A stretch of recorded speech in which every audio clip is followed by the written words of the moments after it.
9 habitudes que tu dois examiner immédiatement dans ta vie, car elles ruinent l'existence des gens et les maintiennent dans la pauvreté.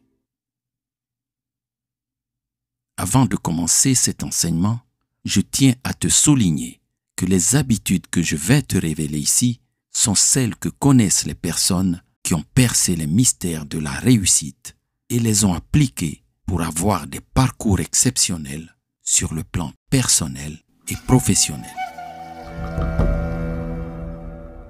Une étude américaine a exposé le constat suivant. 79% des riches se sentent responsables de leur situation financière, tandis que 82% des pauvres ont tendance à accuser quelqu'un. Cette attitude montre la différence de perception et d'approche de la vie qui peut exister entre les riches et les pauvres. Il y a une mentalité et surtout des habitudes qui gardent les gens dans la carence, voire la misère. Dans l'enseignement d'aujourd'hui, tu vas découvrir 9 habitudes que nous avons ou avons eues et qui ruinent la vie des gens, leur font perdre du temps, limitent leur croissance financière, les maintiennent dans ce que Robert Kiyosaki appelle la course des rats, les empêchent de tirer profit de leur potentiel, de leur capacité, de leur talent pour avancer vers le chemin d'une vie prospère et abondante. Sois donc très attentif parce que l'enseignement de ce jour te sera très utile. Je suis José Bert, l'initiateur du courant de pensée de la fédéralitude.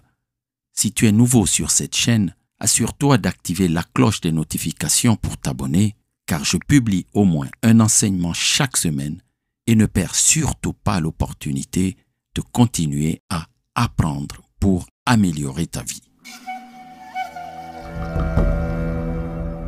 Un des grands pièges des habitudes, c'est que quand elles s'installent dans notre vie, elles le font insidieusement, au point qu'elles deviennent inconsciemment notre seconde nature.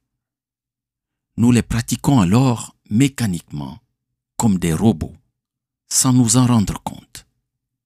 Cela est terrible, car tu peux rester des années ainsi, dans cette forme de sommeil, et passer totalement à côté de ta vie.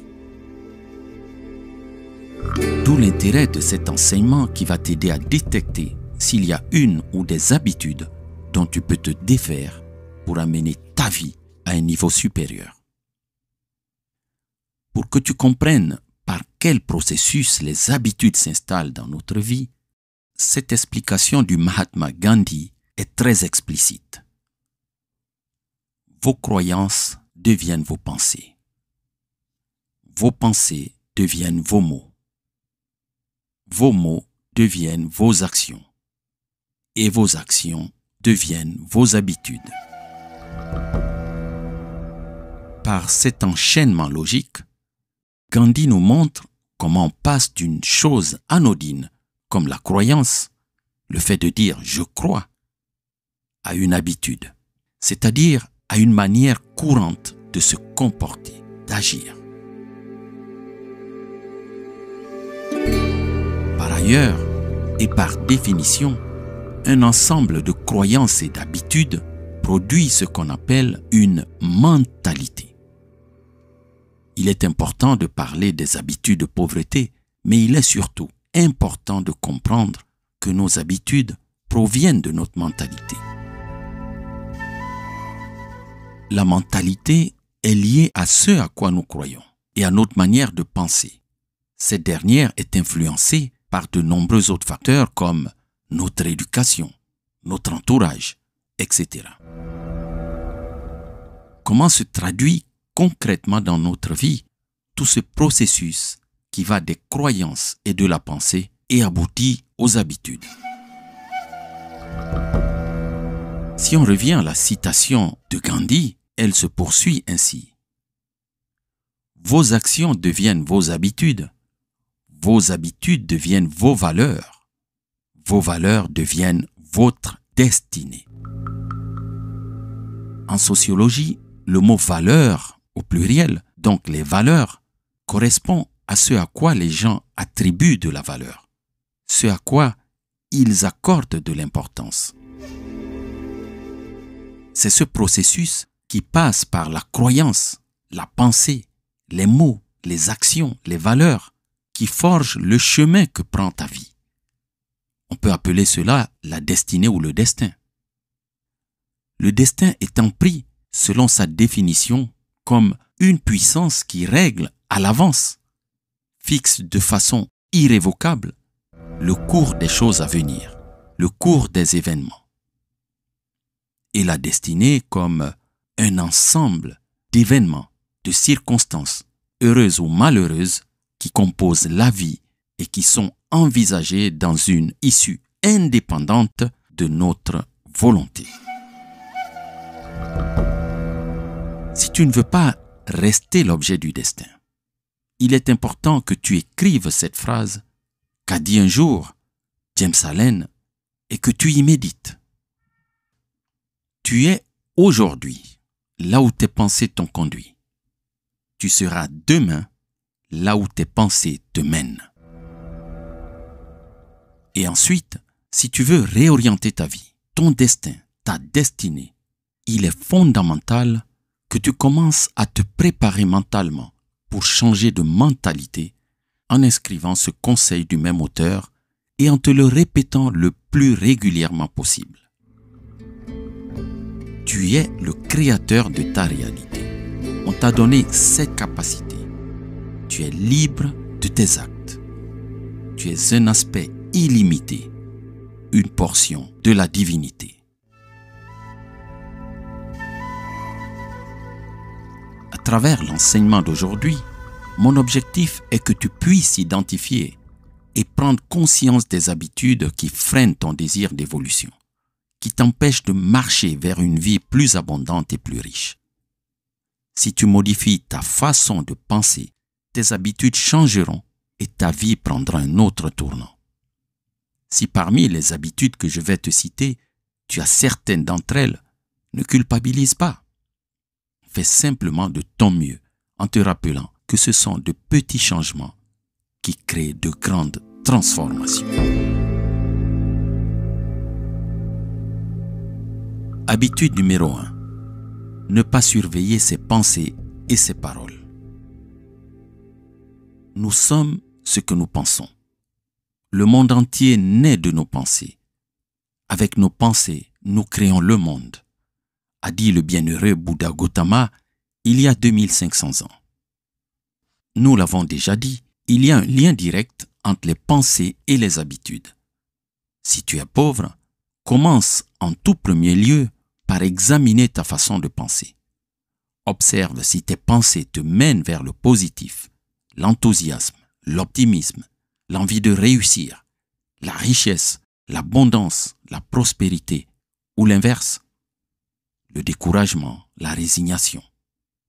Quant aux paroles, elles découlent de la pensée et peuvent influencer ta vie. Si tu veux plus de détails sur la puissance des paroles, je t'invite à écouter l'introduction de l'enseignement sur les personnes jalouses, dans lequel j'ai expliqué, entre autres, l'effet Pygmalion. Pour être bref et ne pas trop m'étaler, note ce conseil qui est dans la même énergie que la citation de Gandhi et qui fut donnée par le philosophe Lao Tzu il y a 2500 ans.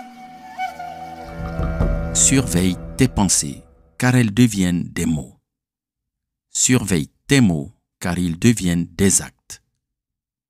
Surveille tes actes, car ils deviennent des habitudes. Surveille tes habitudes, car elles deviennent ton caractère. Surveille ton caractère, car il devient ton destin.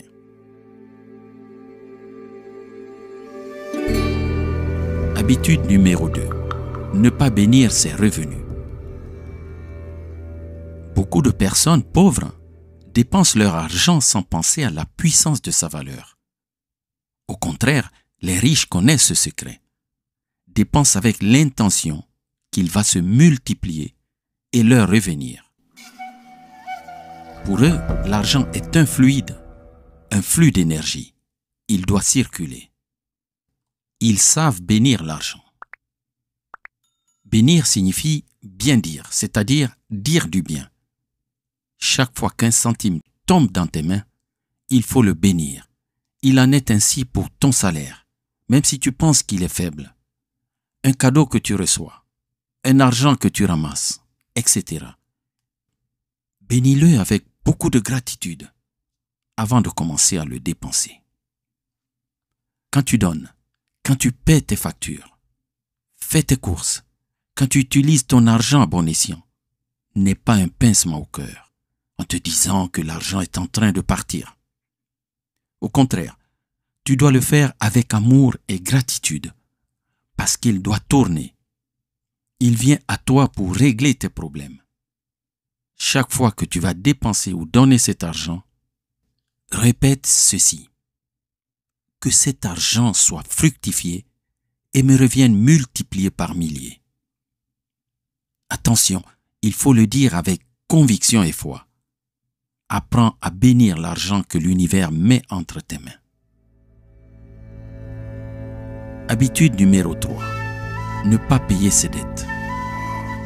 Comme nous l'avons dit, l'argent est un flux.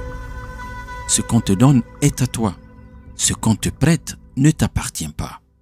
Il faut le restituer tôt ou tard, même en petite quantité, selon tes moyens.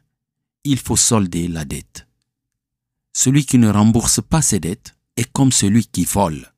Il crée un nœud qui ne lui permet pas d'avoir une prospérité durable.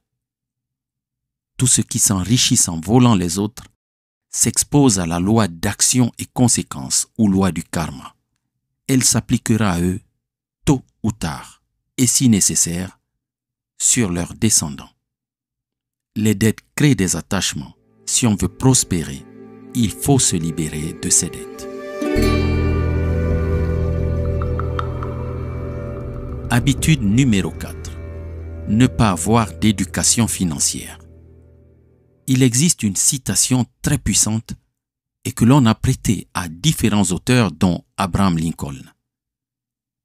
Si vous trouvez que l'éducation coûte cher, essayez l'ignorance. C'était une manière d'attirer l'attention sur l'importance et la valeur de l'éducation. Il y a quelques années, lorsque mon fils était encore petit, il avait eu une mauvaise expérience avec un dentiste qui n'était pas habitué à traiter les enfants. Je pris alors un rendez-vous auprès d'un centre dentaire spécialisé situé à Paris. En arrivant, le dentiste lui remit une maquette de la dentition pour lui expliquer ce qu'il allait faire. Il laissa ensuite l'enfant jouer avec la maquette et poser toutes les questions. La première séance s'arrêta à ce niveau. Le fait de comprendre pourquoi prendre soin de ses dents avait rassuré mon fils qui s'était par la suite prêté au jeu avec succès. Concernant la prospérité, Al-Coran nous dit ceci. Les gens prospères ont été élevés dans la connaissance de l'argent. Lorsqu'ils étaient enfants, leurs parents les ont laissés jouer avec de l'argent sur la table ou sur le sol. Ils ont grandi avec l'habitude de manipuler des espèces et des billets et savent comment vivre de façon prospère. La sagacité de ces enfants, comparée à l'ignorance de ceux qui n'ont aucun contact avec l'argent, est frappante. Il n'est pas étonnant qu'ils réussissent en grandissant, car ils ont compris la loi de l'échange.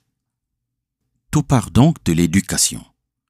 Il y a une certaine célébrité qui a dit de manière humoristique que les riches ont de petits téléviseurs et de grandes bibliothèques, et que les pauvres ont de grands téléviseurs et de petites bibliothèques. C'est une métaphore. Cela ne veut pas dire que la télévision soit mauvaise. Au contraire, si on choisit bien ses programmes, on peut apprendre des choses. Mais un point commun revient dans les ouvrages des auteurs comme Napoléon Hill, Dean Graziosi, Thomas Corley, etc. Les personnes riches consacrent beaucoup de temps à lire des livres ou écoutent des podcasts sur l'éducation financière, l'auto-amélioration, le développement personnel, l'histoire des gens qui réussissent, etc. À l'inverse, les pauvres consacrent leur temps à lire ou à écouter des sujets pour se divertir.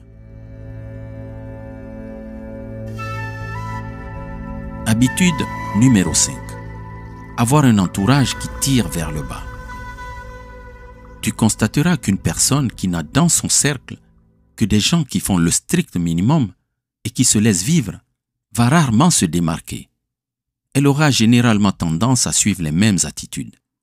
D'où le dicton selon lequel « Dis-moi qui tu fréquentes, je te dirai qui tu es ». Les mentors et coachs du développement personnel les plus célèbres affirment que tu es la moyenne des 5 personnes qui t'entourent et qu'il est possible de déduire les revenus d'une personne à partir des revenus des gens avec qui elle passe la majorité de son temps. Jack Ma, le milliardaire qui a fondé Alibaba, a déclaré qu'on ne devient pas riche parce qu'on raisonne comme un philosophe si on se comporte comme un aveugle qui regarde un autre aveugle. Lorsque tu changes et que tu adoptes petit à petit des habitudes de succès, tu constateras que les personnes du cercle des passifs vont commencer à s'éloigner. Imagine maintenant que tu sois entouré de 5 personnes qui cherchent constamment comment améliorer leur vie.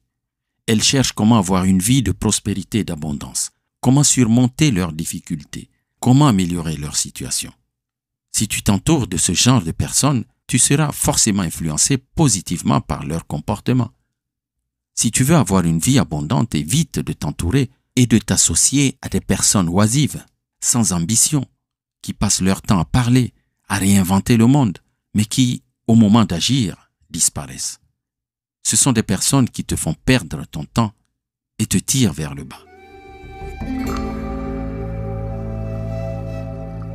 Habitude numéro 6. Avoir des croyances limitantes. Le concept des croyances limitantes est souvent représenté de diverses manières. L'une des images qui me vient à l'esprit est celle d'un cheval docile attaché à une chaise en plastique. Nous le savons, une chaise en plastique pèse à peine 1 kg. Si un cheval est capable de transporter jusqu'à 2 adultes, il peut tirer une chaise en plastique de faible poids. Mais à force d'avoir été attaché à un poteau, à un arbre, à un support solide, le cheval prend l'habitude de ne plus tenter de s'enfuir. Et s'il reste docile et bien sage lorsqu'il est attaché à une chaise en plastique, c'est uniquement parce qu'il croit qu'il ne pourra pas s'échapper. Il est convaincu que cela ne sert à rien d'essayer. Cette image, cette métaphore, montre le poids des croyances. Il y a des gens qui sont dans la pauvreté, la misère, parce qu'une personne leur a fait croire, et parce qu'ils ont fini par croire ce qu'on leur a dit, qu'ils étaient limités, qu'ils étaient de bons à rien, qu'ils ne pourraient pas réussir. Ils sont devenus prisonniers des limites qui se sont installées dans leur tête, donc leurs croyances. Aujourd'hui, j'aimerais te dire qu'il est temps que tu examines en profondeur toutes les croyances qui t'empêchent d'avancer. Commence à faire le ménage dans ta tête.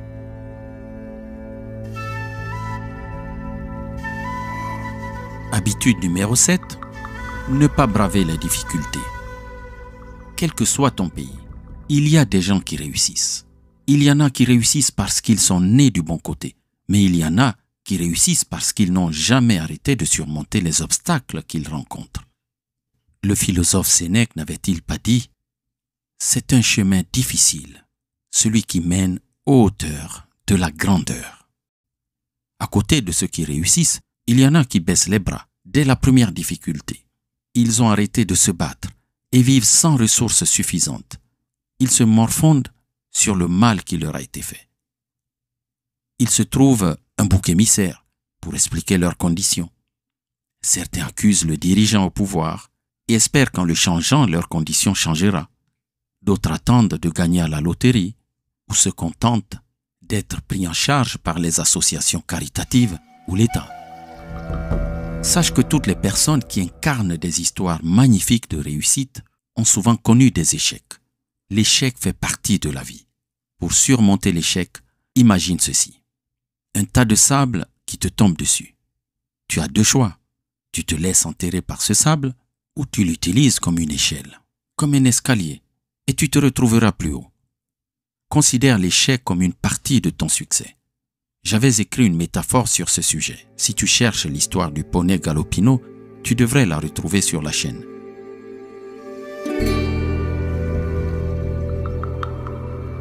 Habitude numéro 8. Ne pas s'enfermer dans sa zone de confort.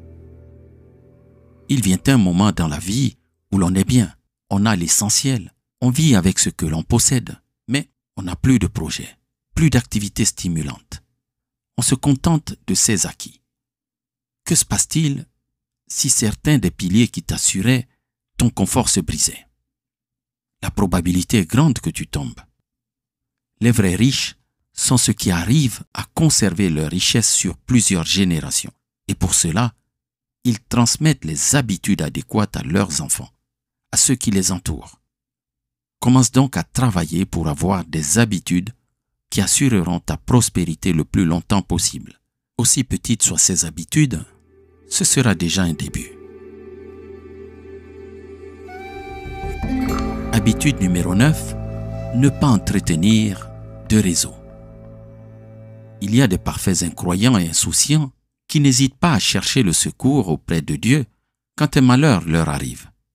On les surprend alors en train de s'exclamer « Oh mon Dieu, pourquoi cela m'arrive-t-il » Même si Dieu est miséricordieux, penses-tu qu'il accordera la même importance à ce parfait inconnu qu'à ceux qui lui sont habituellement proches et fidèles? Cela arrive dans les relations de tous les jours.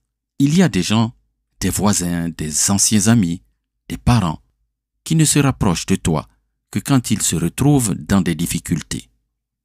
Peut-on réellement faire confiance à de telles personnes? A-t-on vraiment envie d'aider de telles personnes? Ce que je sais, et ce que l'expérience m'a montré, c'est que les relations humaines sont régies par le principe de la réciprocité. On donne plus facilement à ceux dont on a reçu quelque chose. Ce quelque chose est large. Cela peut être de l'amitié, de l'assistance, le fait d'appartenir à la même communauté, etc. Ce que je dis à ceux qui créent ou rejoindront un club fédéralitude, c'est souvenons-nous que nous le faisons pour servir les autres, les individus, les familles, la collectivité. Mais en parallèle, c'est un réseau que nous bâtissons. Et pour entretenir un réseau, il est bon que les membres fassent vivre leur club, qu'ils y accordent un temps de présence, qu'ils se retrouvent périodiquement, qu'ils renforcent les capacités du club, y compris financièrement. Il existe une démarche que nous sommes en train de finaliser pour aider nos membres à créer des réseaux solides. Si tu souhaites être informé, tu peux nous écrire dans la case des commentaires et nous rejoindre sur nos réseaux indiqués dans la description. En conclusion, parmi les 9 habitudes que je viens de t'exposer, es-tu prêt à abandonner celles qui ruinent ta vie et t'empêchent de la faire passer à un niveau supérieur? Dis-moi par quelle habitude vas-tu commencer et si tu as une autre habitude qui te tient à cœur, partage-la avec nous dans les commentaires. Merci beaucoup d'avoir écouté cet enseignement. Si tu l'as aimé, partage-le avec un ami ou un membre de ta famille qui pourrait en bénéficier jusqu'à la prochaine fois. Et n'oublie pas de t'abonner. Que celui qui renouvelle les mondes à chaque instant soit toujours la source inépuisable de ton inspiration.